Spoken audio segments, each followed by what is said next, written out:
கரங்களை தட்டி ஹalleluya ஹalleluya ஆமென் ஆமென் ஆமென் கிருபை கிருபை கிருபை கிருபை கிருபை ஷபா லபா லபா லபா பிரா பிரா பிரா பிரா பிரா பிரா ஆமென் ஆமென் ஆமென் நல்ல உற்சாகமா ஆமென் ஒரு மணி நேரம் உற்சாகமா ஆராதிக்கிறோம் நமக்கு வந்து 4 நிமிஷம் இந்த 4 நிமிடம் நல்ல உற்சாகமா ஆராதிங்க ஆமென் புது வருஷத்துக்குள்ள உற்சாகமா நுழைவோம் ஆமென் அசதியா அல்ல சோர்வா அல்ல தூக்கத்தில் ஆவியோட அல்ல உற்சாகமா ஆவியோட இன்காபா லபா லபா லபா லபா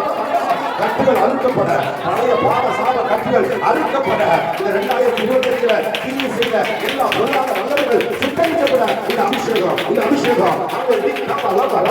அபிஷேகத்தினால் அந்நியலோகம் முடிக்கப்படும் திருவை திருவை திருவை திருவை ஆமென் ஆமென் ஆமென் ஒரு புதிய அபிஷேகம்